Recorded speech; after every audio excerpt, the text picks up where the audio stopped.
Hello, hai. Hari ni saya nak buat sarapan pagi ya. Sarapan pagi saya nak buat kara paniaram ya. Dalam bahasa Malaysia mereka panggil paniaram pedas ya.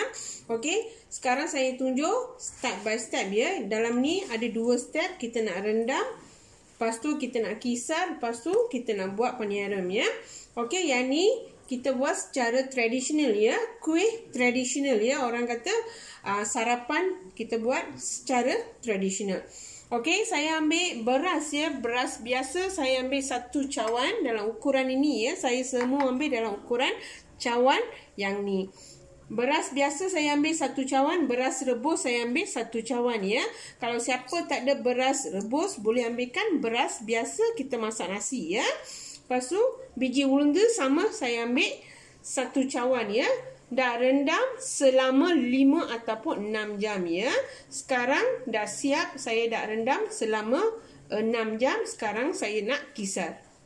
Okey, sekarang biji ulunda dah siap. Saya dah kisar ya. Mesti biji ulunda ni kena kisar dengan halus ya. Mesti macam ni ya. Dia kena kembang ya macam ni. Okey, sekarang dah siap. Sekarang saya nak kisar beras ya. Masa kita kena kisar, kena berasing-asing, kita kena kisar ya. Sekarang saya kisar beras rebus ya. Lepas tu kita kena kisar beras biasa ya. Lepas tu saya tunjuk balik. Okey, sekarang saya masukkan beras biasa ya. Kena tuang air sikit sahaja ya. Jangan tuang banyak. Okey, sekarang dah siap ya. Dah siap kisar. Yang ni tak boleh terlalu cair sangat ya. Lepas ni saya nak masukkan garam ya. Saya gunakan garam bukit. Gaul dengan tangan ya. Tangan saya dah siap cuci. Okey, kena gaul dengan sebati ya. Kena gaul betul-betul dengan sebati. Lepas tu kita nak perap semalaman ya. Baru saya boleh buat kara paniaram ya. Paniaram pedas. Saya buat untuk sarapan pagi. Okey, sekarang kita nak perap dalam semalaman ya. Nanti esok saya tunjuk balik cara-cara nak buat kara paniaram ya. Okey, sekarang dah semalaman ya. Sekarang saya nak buat sarapan. Tepung kita pun dah kembang ya. Okey, nak kembang macam ni. Baru masa kita nak buat kulit paniaram ni, kara paniaram ni memang cukup sedap ya. Okey, lepas ni saya nak buat step nombor 2 ya. Okey, sekarang saya nak tunjuk step nombor 2 ya, dengan bahan-bahan dia sekali ya. Okey, saya ambil ghee agak-agak saja ya, sebab supaya kita nak sapu atas kuali ya. Kelapa saya ambil separuh sahaja ya. Dah siap parut ya, separuh ya. Yang ni bawang saya ambil bawang besar, kena hiris dengan nipis dengan kecil ya. Saya ambil bawang besar sebiji 3 ya.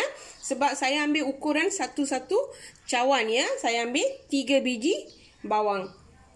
Ketumbar kita ambil agak-agak sahaja. Kalau siapa tak suka boleh skip ya. Yang ni cabai hijau saya ambil 3 batang, dah siap hiris dengan kecil ya. Mesti kena hiris dengan kecil. Daun kari saya ambil 5 tangkai, hiris dengan nipis dengan kecil. Biji sawi 1 sudu besar. Serbuk perengayam ya, hing ya, 1 sudu besar ya. Sekarang saya nak tunjuk cara-cara nak tumis. Okey, sekarang saya nak tuang minyak agak-agak saja ya. Terpulang nak minyak apa pun tak apa, tapi saya gunakan minyak kelapa ya. Okey, sekarang minyak kita dah panas. Masukkan biji sawi dulu, bagi dia masak ya. Okey, sekarang saya nak masukkan bawang. Dia bawang ni nak masak jadi perang ya, betul-betul nak masak. Okey, sekarang saya nak masukkan daun kari dengan cabai hijau ya. Bagi dalam 2 minit, bagi dia betul-betul nak masak. Okey, sekarang saya nak masukkan serbuk perengayam 1 sudu besar ya. Ataupun 2 sudu kecil pun cukup ya. Okey, lepas ni kita last sekali kita nak masukkan kelapa ya. Parutan kelapa. Tapi lepas dah kita masuk parutan kelapa, terus kita nak tutupkan api ya. Baru kita boleh masuk ketumbar dengan kelapa, bagi dia masak dalam kepanasan yang macam biasa sahaja ya. Okey, lepas ni saya nak tutupkan api. Terus saya nak masukkan kelapa. Bagi goreng ya, goreng dengan sebati. Lepas tu saya nak masukkan biji ketumbar tu. Terpulang pada masing-masing ya. Kalau tak nak boleh skip. Okey, kita gaulkan sebati ya. Okey, kita kena gaul dalam seminit dia. Lepas dah tutup api, kita masukkan daun ketumbar dengan kelapa.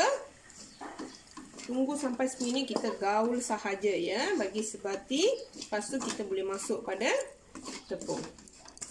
Okey, sekarang saya nak masuk pada tepung ya.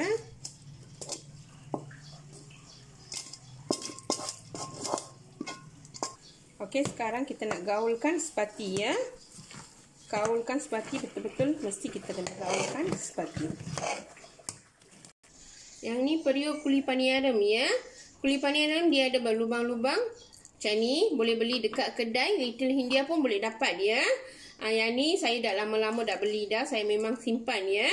Saya biasa buat dekat rumah, sebab tu saya memang gunakan kuli paniaram yang ni ya. Okey, sekarang saya nak buat kuli paniaram ya.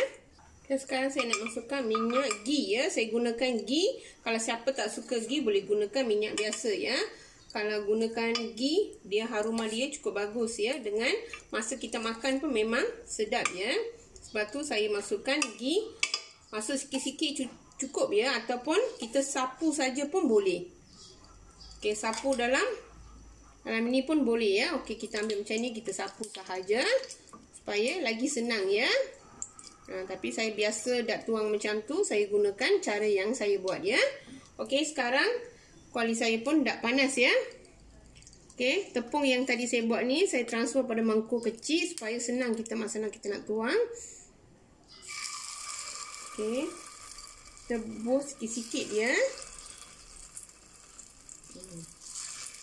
Kara paniaram ini memang cukup sedap ya. Kita makan dalam chutney pedas ya. Lagi sedap. Okey, sekarang saya nak tutup ya. Tunggu sampai 2 minit ataupun 1 minit. Lepas tu kita buka, kita kena terbalikkan ya. Okey, sekarang dah cukup 2 minit. Atas ni kita ambil yang lidi macam ni ya, kena tajam ya. Okey. Kita pusingkan. Atas tu kena, bawah ni senang saja ya, bukan susah pun masa kita nak pusingkan. Okey, supaya dia akan bulat ya. Ikut cara saya buat memang senang ya. Yang ni memang cukup healthy tau. Sarapan pagi paling healthy sebab kita masukkan kacang undu, beras rebus, beras biasa. Dengan bahan-bahan yang kita masuk tu semua healthy ya. Sebab tu sarapan pagi yang kita makan ni, yang ni sejenis kuih tradisional ya, sarapan pagi. Okey. Okey, sekarang kita dah masak ya. Kita terbalik-balikkan. Tapi masa kita nak tutup, sekali tutup cukup ya. Tak payah 2 kali tutup ya. Sekali tutup cukup. Lepas tu kita bagi masak macam ni. Okey, kita tengok ambil macam ni. Dah masak ke belum? Okey. Kara paniaram kita dah masak ya. Senang saja ya. Kalau kita nak tahu, kita just cucuk saja dalam tu. Lepas tu kita keluarkan. Tengok, dia tak melekat. So, yang ni dah masak ya. Yang ni cara yang kita tengok macam ni ya. Okey, sekarang dah memang semua dah masak ya. Sekarang saya nak keluar daripada kuali. Okey, sekarang saya ulang balik proses yang sama ya. Okey, sekarang saya nak tunjuk ulang yang proses yang sama. Okey, sekarang saya nak tuang tepung yang tadi kita sedia ya. Ikut proses yang saya buat, memang senang dengan mudah kita boleh buat ya.